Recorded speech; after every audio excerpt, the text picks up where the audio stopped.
Memento. Okay.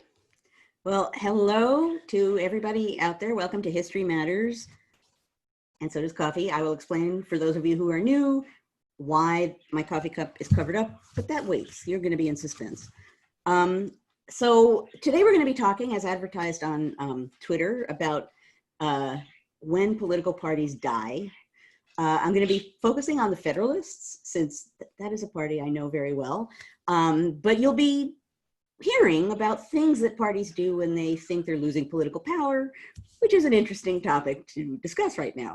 But before I plunge into that, as always, I am going to turn things over to my partner in crime, Matt, who is trying very hard to get Facebook going so people on Facebook can watch this. But I'm going to interrupt him now so that he can explain the rules of the game. Good morning, everybody. Good to see everybody, the 83 folks today. Rules of the game are as follows. Please use chat to make sure to have a good conversation as Joanne's talking and as questions are going through. We get great commentary from our folks in the chat box, but please, as always, make sure that it's germane to our conversation and, of course, family friendly. Let's see what else. If you do have questions, please put them into the Q&A that's at the bottom of your screen. I will miss them if you put them in chat, so please make sure you put them in Q&A, and we'll try to get to as many questions as we can. We usually get through a good 7 to 10 questions during our Q&A time. So make sure you get those in, with my idle threat being the same as always, which is if you don't put in questions, I will be forced to make some up. And of course, as always, if you like what we do here at the National Council for History Education, please join us. Go to www.ncheteach.org and join us. You can peruse all our good stuff on our website, a brand new website, and click join and join us. And we have a lot of really great things for members. I will say that we have a lot of great events coming up. We have webinars. We have 2 incredibly huge special events coming up later one later this year, one in the spring, which we're not quite ready to announce, but I'm going to tease you anyway. And we have a lot of other great things, including we're launching coursework and all kinds of fun stuff. So, and with that, I will turn it back to Joanne and then make a pitch for NCHE again later. So. NCHE, as always, I applaud National Council for History Education, and apparently Newbie does too. Thank you, Newbie. Perfect timing. Okay. So, really, why, Newbie? Okay. So as I said, we're going to be talking largely about this, the Federalists today. Part of the reason is, of course, because I know and love the Federalists. Part of the reason is because they fall from power at a moment which in some ways bears similarities to our own, right? There's a highly polarized time in the late 1790s between 2 alliances, political parties of a sort that have really different views of what the United States should be. There's a really fraught election. There's a lot of claims from each side, of the other side being un-American.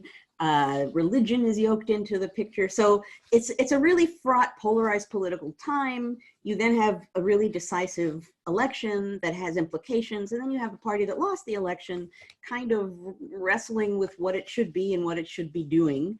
And that's part of what I really want to talk about today. The election certainly showed the Federalists that they were not necessarily in sync with the public, who elected the Republicans, elected Jefferson, elected the party that was more sort of pro-democracy on the streets, right? It was really a more sort of pro-democratic party. Federalists understood that there was some kind of a judgment passed. They didn't surrender, and they didn't immediately collapse, which is significant. When political parties die, they don't they don't just disappear. They fade away, which is some of what I'm going to be talking about this morning. So in part, that's what I'm going to be talking about, which is if you're a political party, what do you do when you feel that you might be on the way out? What strategically do you do? what makes sense to do, and we're going to be looking at what one party did. And we'll see I'm going to talk about three main things that the Federalists did. The third one will make the point that I'll just mention now, which is on a national level, the party loses power, but it's also important to note the Federalists stick around on a local level. So parties dying is a way more complicated idea than we might give it credit for, and that's worth thinking about too. Okay, so what does a political party do when they think they're on the way out of political power? I'm going to mention three. These are not the only three things that a party might do, but they're three things the Federalists did, and they will ring some bells, I am sure. They might worry about the courts, right? Power by other means, in a sense, if they're not going to be in electoral power. Courts are another way to maintain power. They might worry about culture. And if they can maintain a hold on the American mind by dealing in some way or another with American culture, they might focus on education as a way to train children to be future, in this case, good Federalists, right? So courts, culture, and education. I should say courts, culture, and classrooms, because that's zingy 3 C's. But at any rate, those are three ways in which, in a sense, you're getting power by other means as a political party. So let's talk about each of those in the case of the Federalists to see what they did. And as we always do, I will then at the end do a little bit of a pivot and talk a little bit about the present, although in this case, I don't think I'll have to say very much to draw this link. But let's look at what the Federalists actually did. In a sense, the most famous thing that they did that a lot of people probably already know about is the Judiciary Act of 1801. So this is not something that appeared as the Federalists were losing power necessarily. It had been debated before things were moving towards this really, penultimate important election of 1800. But after the Judiciary Act of 1801 was passed, the lame duck Congress, just a few days before the election was going to be decided, signed it into law, right? A retiring president signed this pretty major judicial shift into law. Lame duck Congress going out of power, or seemingly going out of power. By this point, actually, no, by this point they are out of power. The election by this point is between two Republicans. So the Federalists know that they are not contending now for the presidency. The Judiciary Act of 1800 did a number of things. The one that got, at least at the moment, some attention is in the past, so judges generally rode circuit, which meant, in the case of federal judges, they went to different federal courts in person, riding from place to place to place, which was trying and difficult and took a lot of time and took a lot of effort. One of the things that the Judiciary Act of 1801 did is it said, okay, maybe Supreme Court justices shouldn't have to ride circuit anymore, particularly given that they may be involved in a case on circuit and then get back into the court, the Supreme Court, and may suddenly be involved in a case that they were involved in previously. So for any number of reasons, riding circuit didn't seem like a very good idea. So the Judiciary Act eliminated Supreme Court justices riding circuit and created 16 federal circuit court judgeships. So 16 positions in which judges could ride circuits. And what happened was John Adams, on his way out, basically filled those 16 positions with Federalist and obviously lifetime appointments, right? So Adams is on his way out. He's like, excellent. I'm filling all these judicial slots with Federalists. They become known as the midnight judges because they're put into place as the Adams administration is fading from view. And the Federalists, when they talk about this and they talk about the act and they talk about why this is important, they're actually pretty straightforward in a weirdly partisan way. We're also in a moment where people aren't shy about being partisan at this particular moment and claiming, I'm doing this for purely partisan views. The Federalists say that it's essential to do all of this that they're doing to the judicial system because, number one, they need to protect the federal government against hostile state governments. But here's the kicker. that they need to protect, quote, against the corruptors of public opinion. So they need to protect against Republicans. They need to protect against Jeffersonians, right? So they're saying bluntly, well, this is partisan. Now, of course, they're thinking, as people did in this period, there isn't a set party system. So the Federalists are thinking, well, we represent the American people. Newby represents the American people. And so we are acting on behalf of the public, and the Republicans are, you know, a factional little group that represents themselves, but still, that's their logic, right? We're going to crush those Republicans by doing this to the courts. Now, when the Republicans come into power with the next administration, they gain Congress, they gain the presidency, they repeal the act, they abolish the new judgeships. This morning, actually, and I'll be talking momentarily about something that I learned from my students. This morning, I learned something from myself. This morning, I went looking for a document in here that I'll mention momentarily. And in looking for it, I discovered that Freeman included this really interesting document in this volume that Freeman forgot about. Hamilton actually has something to say on the repeal of the Judiciary Act. I literally looking at this morning and I'm like, oh. And he rants about how horrible this is and how it's an attack on the Constitution, et cetera, et cetera, et cetera. And America is politicizing the courts. So if you're curious to find that, I think it's February of 1802. I have to say, Newbie, it is really hard to talk with you screaming. Hopefully it's not hard for you to listen.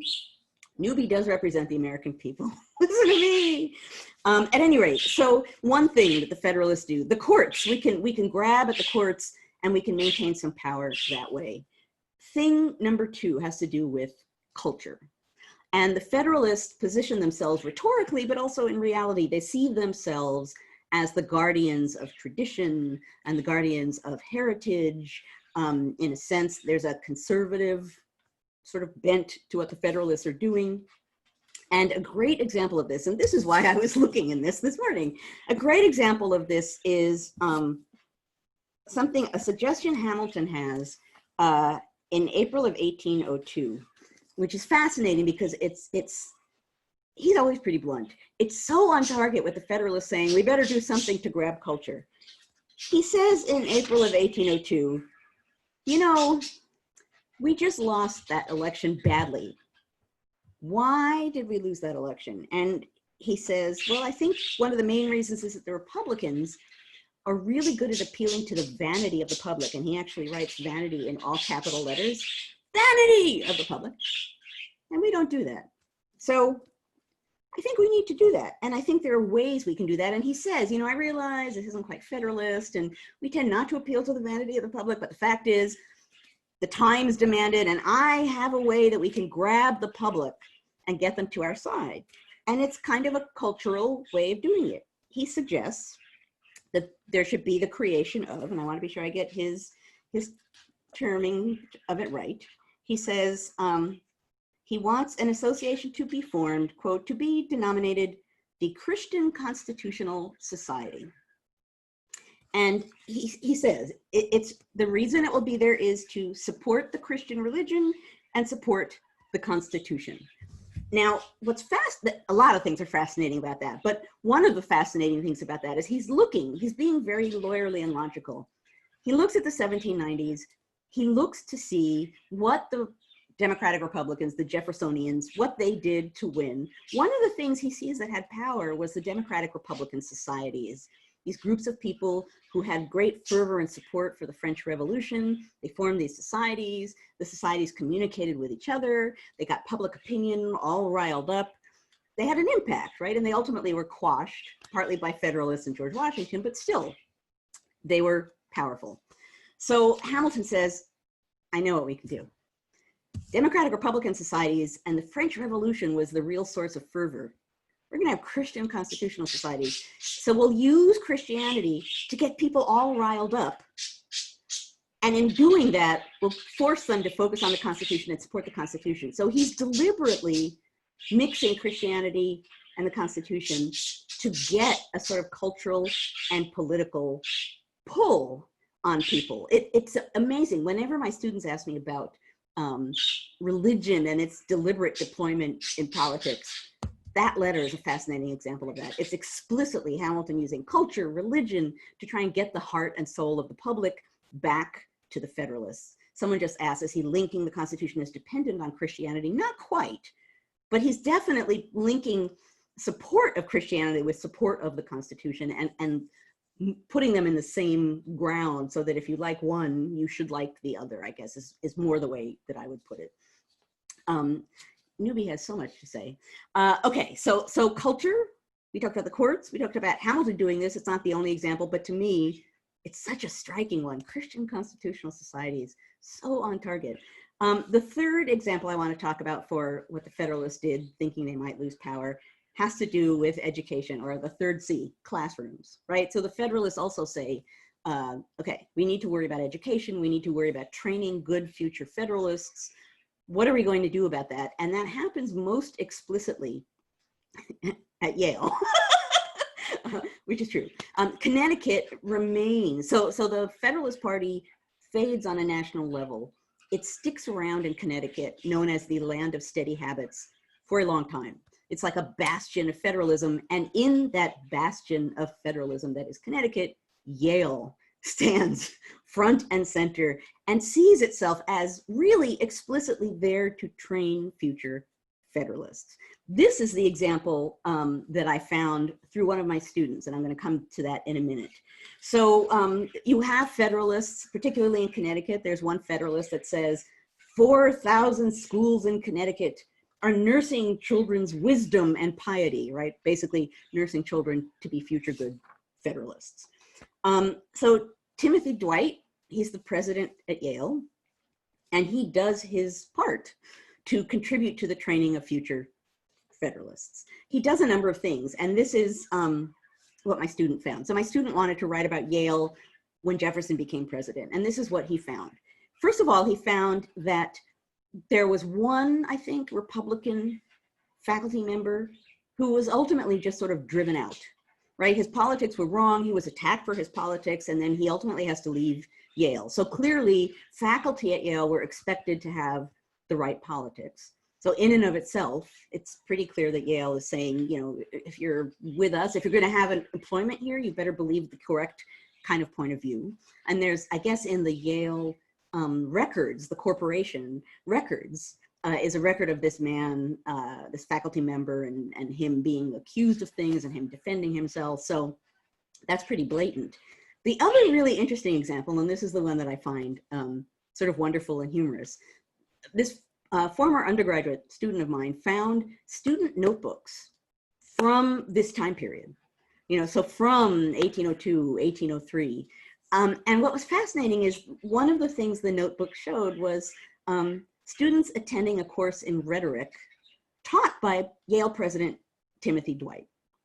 And so what the notebooks show is that in a course on rhetoric, Dwight, every example that he used, just as an example for students to practice logic and rhetoric, was like so blatantly Federalist. So for example, he would say something like, suppose the president of the United States is a rabid atheist, French-loving foe to all that is good and pure. And the students write in their notebook, president is a rabid.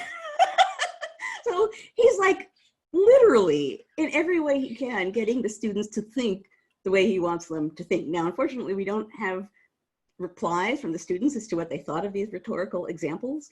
But this is such a blatant example of Yale, and I'm sure, you know, these 4,000 schools in Connecticut are also doing their version of reinforcing Federalist values. They're literally trying to maintain a hold and move towards a future comeback by training people in the right way, according to what they think is true and right and good for America. So it makes sense, right? If you're afraid of losing political power, if you see yourself losing political power, how do you find power by other means? And courts and culture and classrooms, all of those things are, in a sense, they're soft power, but they're not, because they do potentially grab at the heart and soul of the United States by grabbing at people, by grabbing at their intelligence, by grabbing at their loyalty, by grabbing at their feelings. We've talked so much on these Thursday mornings about emotion. This is, in a sense, part of that same equation. Now, I obviously don't have to draw a lot of direct lines between what I've talked about and what's going on now. You know, the Supreme Court is in play, and all that it represents, and the discussion over a justice is built in, is along the lines of some of what I've been talking here.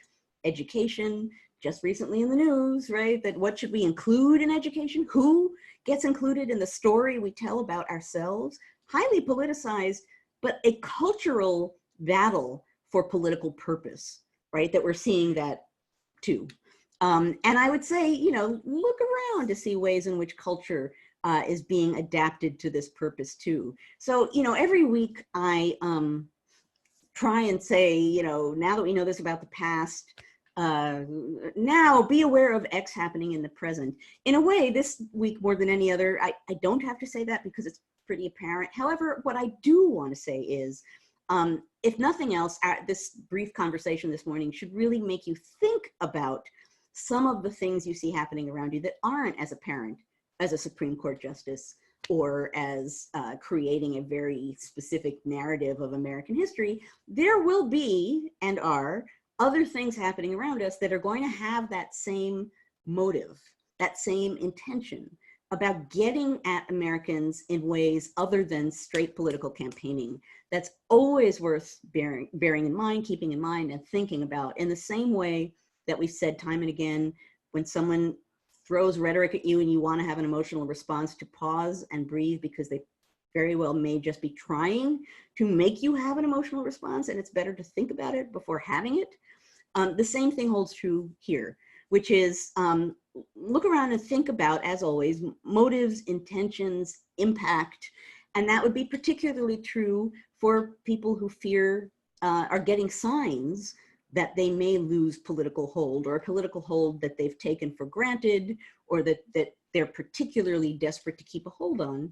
Watch for the things that people do that might be called soft power, not just campaigning, not just debating, but other ways in which people are trying to plant flags so that even if they lose in an electoral contest, they might maintain a hold in a sort of more cultural, social kind of contest. Really very much worth bearing in mind. Okay, I'm now at roughly the half-hour mark here. So I'm going to pause there for a moment. We're at the moment where we're about to open things up for questions. Before we do that, again, for those of you who are new, every week, and we've been doing this for 6 months. I do this every week. I forget what episode it is, but basically last week was our 6-month mark for History Matters and So Does Coffee, which is quite, when I started this, and when Matt and I started this, oh, thank you, Carolee, it's number 27. Thank you. Every week, and so this has basically happened for 27 weeks, I have a mug. I bring the And So Does Coffee part of this webcast, a coffee mug that has something to do with the topic that we're discussing. And some weeks I've had to sort of tinker with mugs that I've used before. I might have used this mug once before, but whether I have or haven't, it's really applicable for today. So today's mug is actually one last time. It actually relates to the last performance that Lin-Manuel Miranda had as Hamilton on Broadway. They made this mug a commemorative mug. And this morning when I was beginning to panic at what the heck I was going to do for the mug, I saw this and thought, holy smoke. The mug gods have spoken one last time. It's the party's fade from view. So I managed by the skin of my teeth to sort of keep the mugs applicable. The other thing, folks, that we do each week is Matt has a thematic background behind him. So I know it's Norman Rockwell. Matt then begins to duck from view. No, you can stay there, Matt. No, don't stay in place. Yeah, if you don't get this as a Norman Rockwell, then yeah, that. But so I'm not sure what. Not sure what to do with this. Yeah, I'm not sure. Folks out there, do you have a theory as to what this particular image has to do with when political parties die? I see silence. Silence. You may have stumped us. Matt's not on the screen. Oh, sorry. Thank Let you, me Matt. stop this. Thank you. Thank you. See, look at that. For weighing in. That's right. You can't see what it is, so you have no idea. Okay. Yeah, so there we go. There's Matt. There's the image. this is Norman Rockwell's, obviously. It's the title of this is After the Prom. And so I was using this idea of after the party or after the prom. Oh, okay. I'm a long way for this one today, but this is good. But it's good. I mean, it's no further than one last time. So. Well, and part of the reason I of course I like Rockwell, but you know, he's famous for talking about how he always painted in his vision of an idealized world, and so that was going to be my guess. Yeah, so this is kind of an interesting take on that, and again, I went with it's called, the name of the painting is After the Prom. That I was going to go more general. You were on target there, Matt.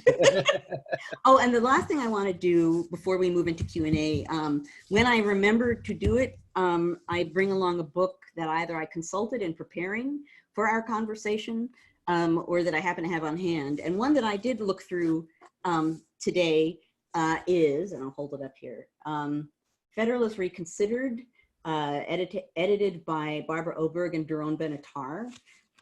It is from 1998. But it, people kind of dismissed the Federalists for a very long time as being this passe old dead party, and they faded away and we don't have to worry about them, and they were bad. And they did bad things, but this is an interesting volume that complicates that. And it had one or two essays in here that were particularly useful this morning. Barbara, a quiet giant in the field. She is a giant in the field. Matt deserves a Zoom background prize. I think so. We might have to have a History Matters award. I know every week we're like, we need swag, we need mugs, we need t-shirts. I know, I'm easy. I can say that all the time. We didn't have to actually do it. But maybe at some point we can have an award ceremony for like best background, best mug, best viewer comment. We'll consider this among the other long list of things that we haven't done yet, but that we will do some of them. And Newbie the History Bird, that's true. Thank goodness he's now just staring at me, because I was having a very hard time concentrating. See, what did I tell you? That's like, for me, really loud. So, okay, let's open things up. Kelly, I saw you had a question, and it's already sort of past my chat here. So if you could pop that into the question answer, that'd be great. All right, first question. Some logistics. To whom did Hamilton write that letter? From Jennifer. I believe it was to James Bayard, but I want to make sure. It was indeed to a fellow Federalist, to James Bayard. It's actually a pretty long letter. I sent it to Matt, but I did it this morning, so he probably hasn't had time to post it yet. It's up. It's up, and I tweeted it out, but thank you. Like 15 minutes before we started. So I was going to say, I was preparing, and I was like, oh yeah, I do have a document. So anyway, you'll be able to get your hands on it. To see it. It's a really, really interesting letter. Francesca, on that sort of note, wants to know, were there specific reasons why Americans turned away from the Federalists? Well, in a way, the most overriding reason really just has to do with the spirit of what they represented versus the spirit of what the Jeffersonian Republicans represented. I mean, the Federalists really weren't at ease with broad democracy, with the people having a say other than in elections, in a sense. They didn't like protest necessarily. They were uneasy with what appeared to be happening in the 1790s. And the 1790s is a decade when one of the major things being debated is how much power, how much of a voice and what kind of a voice should the public have in politics in an ongoing kind of a way. The Federalist answer to that was very little. The Republican answer to that was much more. You also had the Alien and Sedition Acts, which were highly unpopular, also seemed to build on this Federalist sort of elitist attitude of caring about some people and blocking other sorts of people out. There's interesting, Hamilton, who nowadays we see as this, immigrant building his way up. When you look at some of Hamilton's writings from the late 1790s, he's not really excited by immigrants because they vote the wrong way. I think basically the Federalist Party knew or discovered and then learned that the nation was moving in a direction that the Federalist Party was not happy to go in. There are books about some Federalists. There's a book by David Hackett Fisher called The Revolution of American Conservatism, which is a very long and not zingy title, but it's about young Federalists at this point that I'm talking about today and how they actually did try to adjust and adapt. But I really think, and again, I know Hamilton's letters so well, you'll see if you look at letters that Hamilton wrote after Jefferson's victory, they are kind of a, semi-funereal tone, they're like, this American world was not made for me. I can see where things are going and I can't go there. And he's not the only Federalist having these ideas that, this isn't what I thought we were. So even the leaders kind of realize that. So that's a big part of it. Interesting. So Lenore and Melissa both have questions about sort of the brand of Christianity that he was talking about. What kind of Christian did they have in mind at that time? How would we recognize that today? Are we talking like a Puritanesque form of Christianity or anything like that? So any commentary you can talk about what that might look like.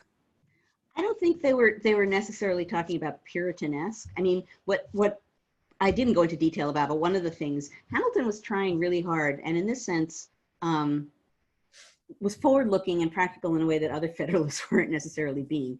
He kept looking for ways to have a national network of Federalists, which now we would recognize as a party, right? Mm-hmm. And so Christian constitutional societies, one of the things he wants is for them to be national, for them to be spread out, that communicate with each other.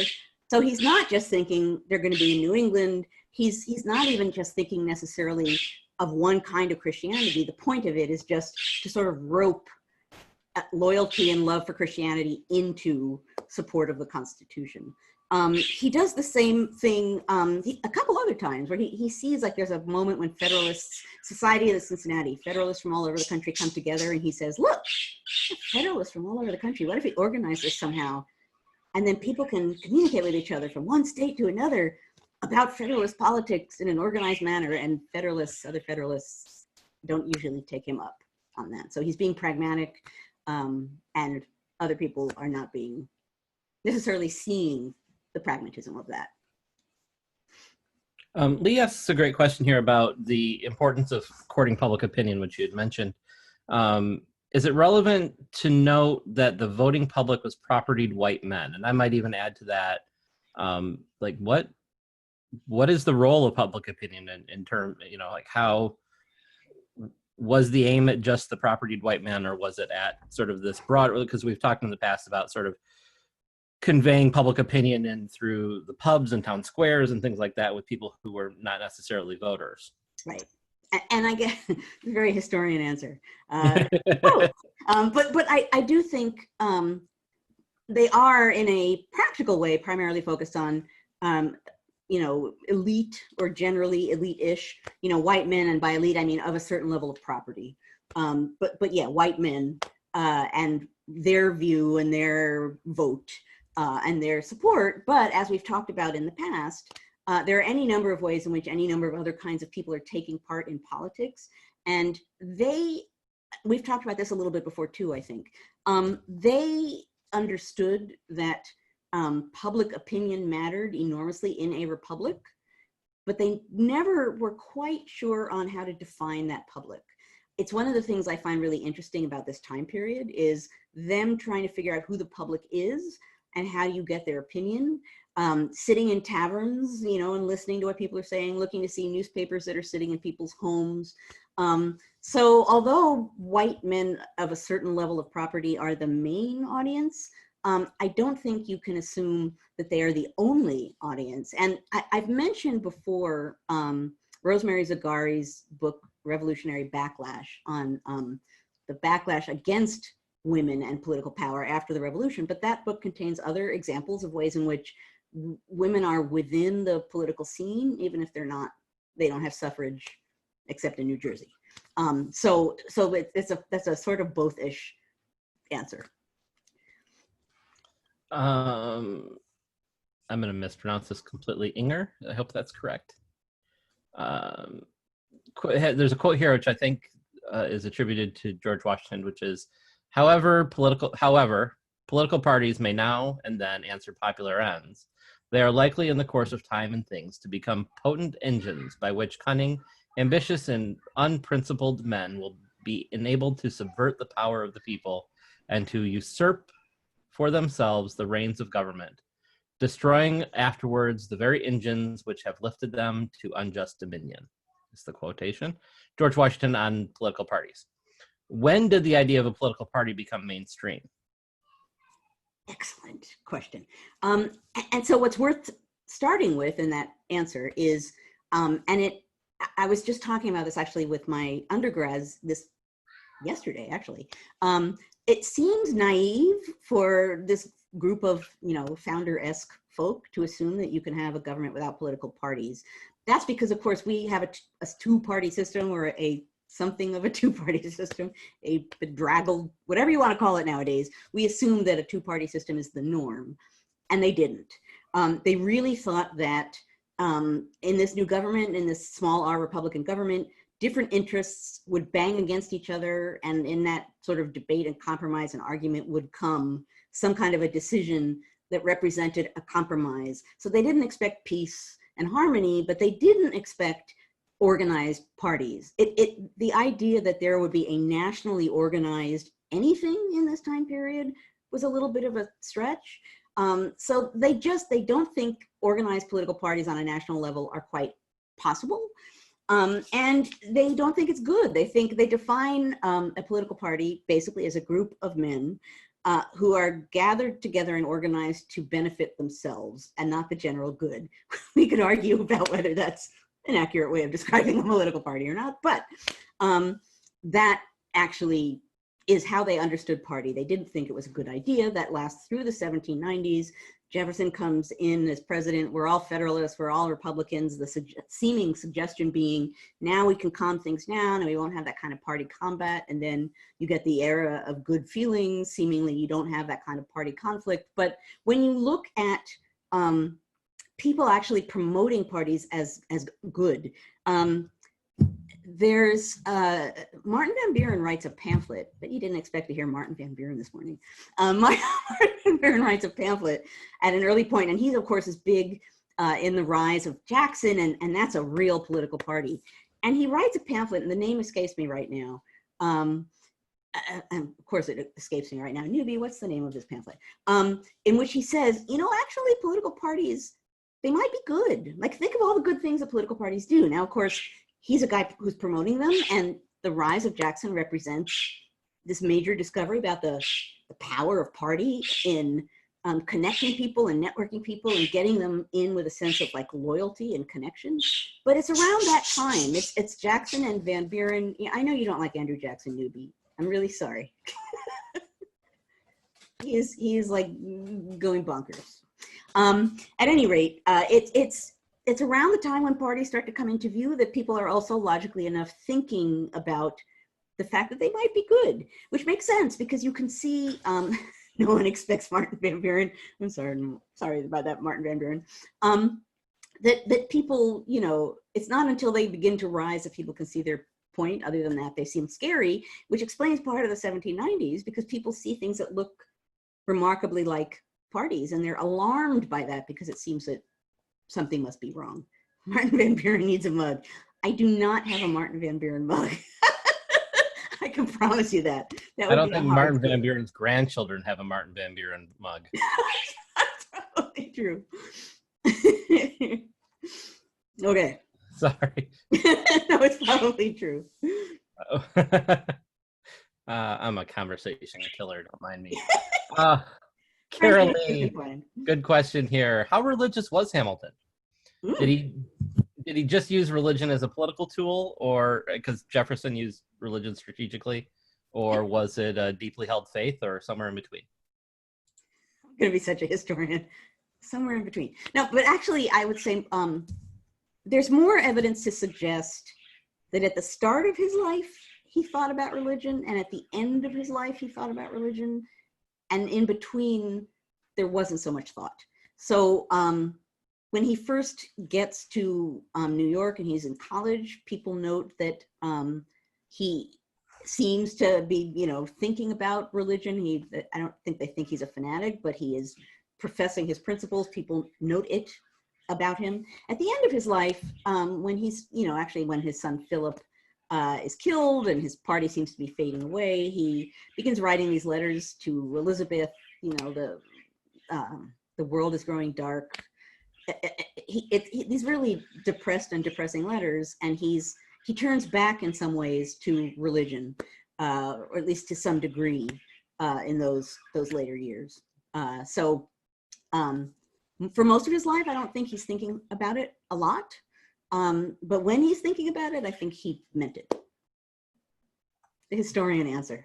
Again, no, that's a great answer, because and in many ways, and so this sort of the history education part of it, you really do need those historiography skills, the skills of sourcing and context to really understand something like that, because whether or not somebody is being sincere in the way that they're using it. So it's really, really helpful. And in case you're curious, yes, you can get Martin Van Buren mugs. Just Google it. I'm just going to say, I can see some lovely ones that come up. Jennifer and Tom, I can't see them, but they have posted links to Martin Van Buren mugs, because this is what the History Matters community does, is always rise to the rescue.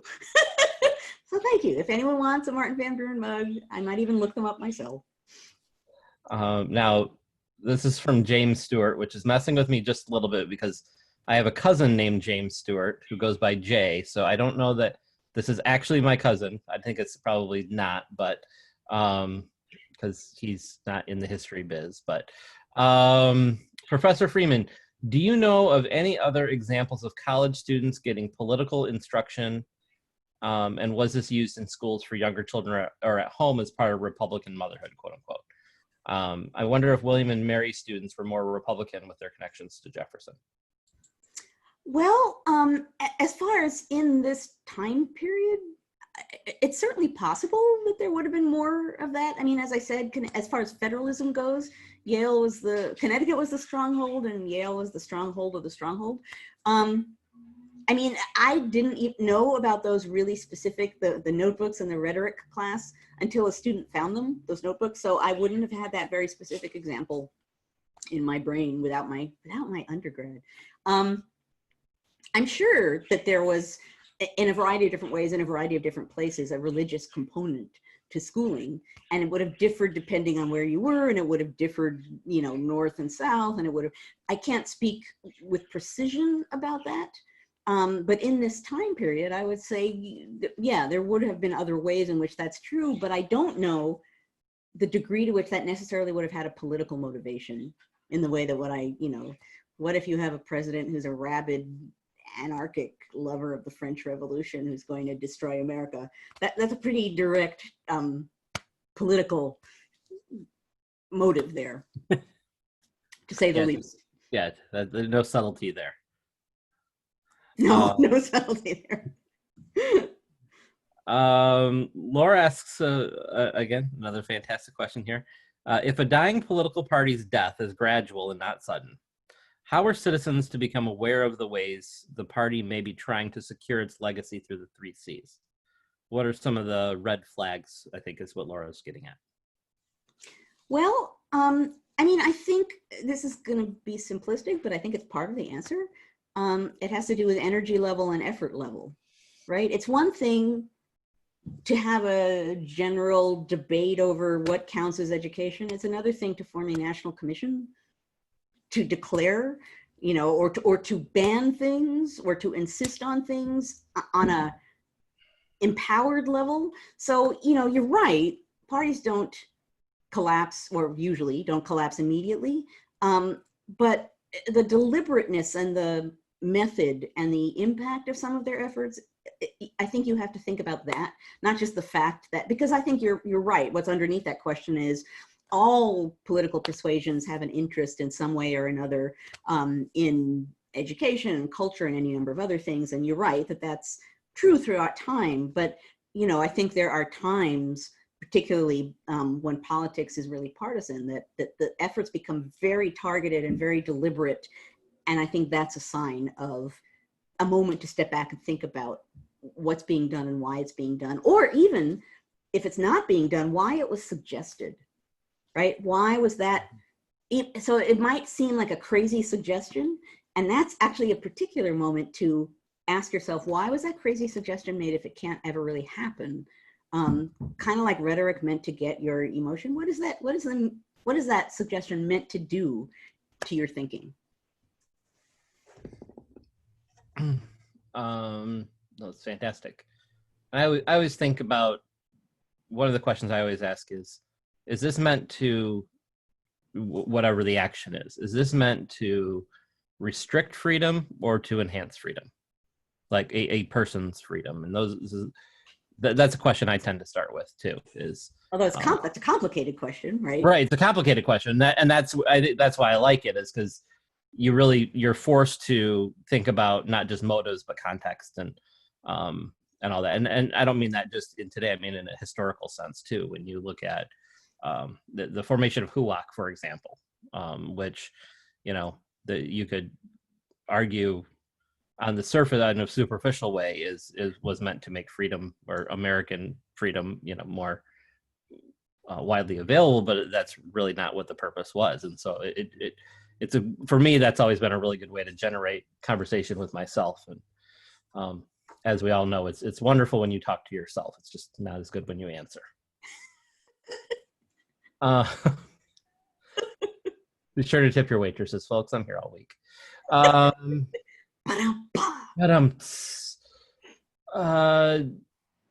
So Jennifer Foster asks a question here about the funereal,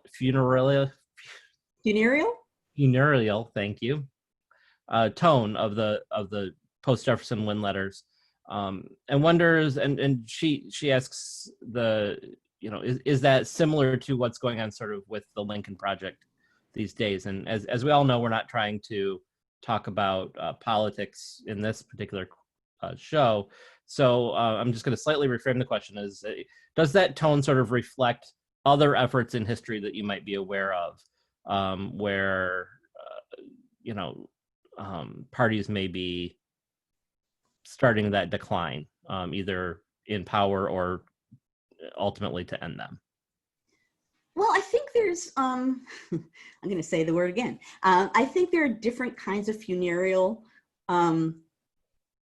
sentiments, right? So I think one is, a party is dying or democracy is dying. There's a political way of understanding that. There's a more kind of, I want to say more Jeremiad kind of America is dying way that gets beyond, although democracy and America kind of go hand in hand. But although that's more than political, it still is an emphasis on, the democratic process is being threatened right now, as far as one of the messages being sent out into the world by the Lincoln Project. I think there's a more general kind of a Jeremiah that you can make, which is of the sort that the Federalists are making, which is that, everything that is American is going down, and I don't know what that means. What does it mean? I thought I understood what being American was, and maybe I didn't, or maybe I did, then it's dying now. There's actually they're kind of wrestling with this, some of the Federalists. It's not all strategic, and so even though I was talking about strategic Federalist actions, they're as my graduate advisor would say, deeply conflicted. They're deeply conflicted about what's going on, and they're not sure if this is a sign of what's to come and they're just out of sync, or whether this is actually just partisan and they can still sort of move into power again.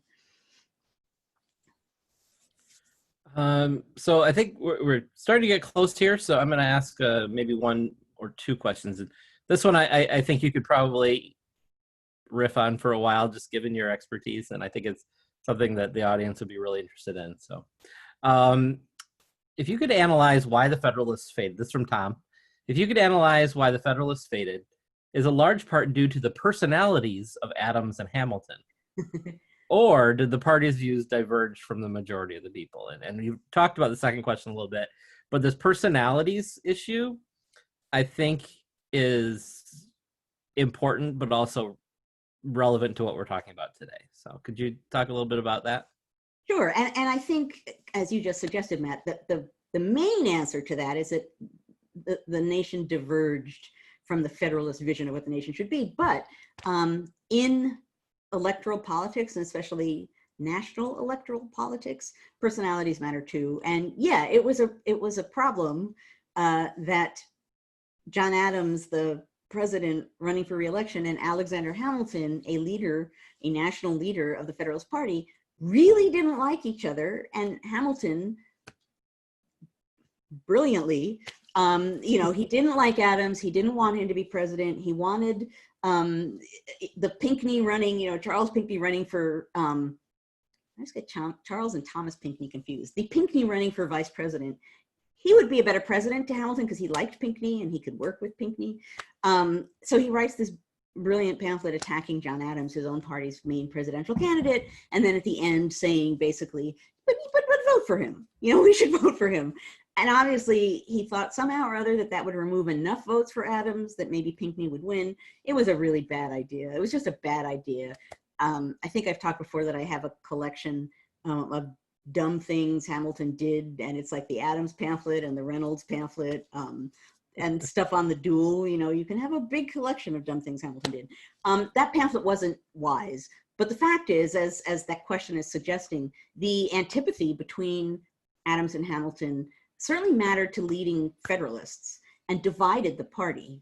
And so there were Adams Federalists and Hamilton Federalists. And in the lead up to a presidential election, that was highly problematic. So in that case, personalities did matter to the degree that those two people couldn't even pull it together at that moment for strategic reasons. So yeah, I do think, and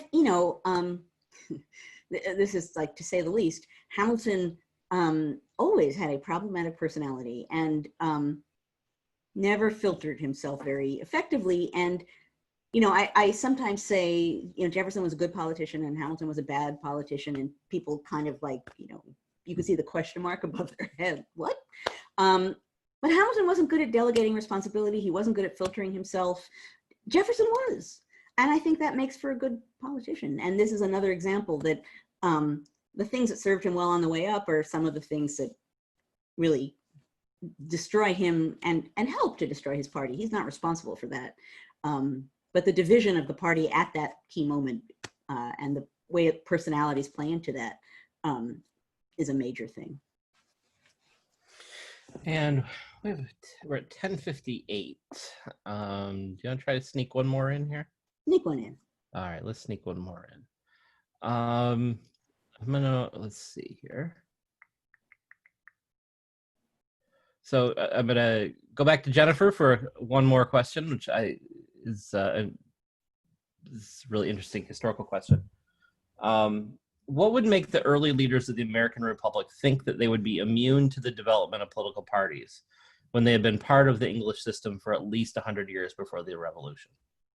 I have to say before I address that, you guys are asking like ace questions. These are great. You guys are bringing your A game today. Absolutely. Not that you don't always, but these are particularly good questions. In this case, part of the answer to that has to do with the fact that Americans thought they were doing something different from what came before. So although they were looking to British precedents and sometimes relying on them, they were pretty persuaded that the small R Republican experiment that they were engaged in was a new world experiment that was going to be different and that was going to be more virtuous, and it was going to avoid some old world corruption and was going to be more grounded on the public and public opinion. And I think for all of these reasons, they thought that they were setting a new system in motion and a new nation in motion that was going to be able to avoid some of what they would have deemed, their all-purpose word, corruption in the old style of politics. So in some ways, they start out thinking that they are exceptional in a lot of ways. They learn over time they're not so exceptional, but that's part of the logic, I think, of why they would assume things that even the British at this time are taking for granted. Americans, are kind of hopefully assuming that they can skip over some of that and be more virtuous and purer and better and more simplistic and avoid old world monarchical corruption. Well, that's a great place to end it today. Old world monarchical corruption. Old world monarchical corruption. Okay, before I turn it back to Matt for a final closing sentiment, I will say, as I always say, thank you, folks, for joining us here. As always, as I always say, our history community here, which has become a community, matters. This kind of conversation matters. I appreciate you guys who come here every week for this. I think particularly now, having informed civil conversations in which we can ask and answer questions is a fine thing. So I applaud all of you for being here.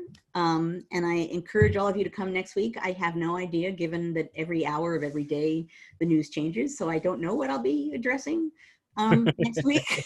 I kind of wait as long as possible before deciding. If we can get it by Tuesday, we're usually doing pretty okay. I know, and I try really hard.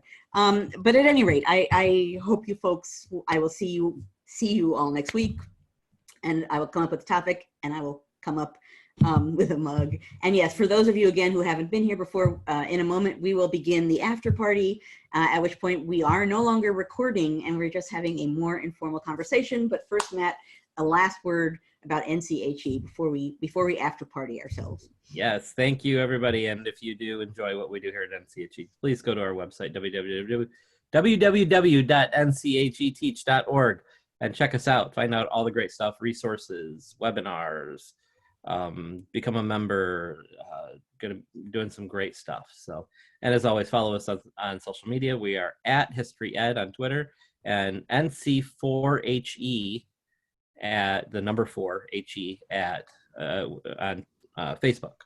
So, and with that, I think we'll stop recording, and just thanks everybody for a great day, and thank you for coming. Newbie and I say bye.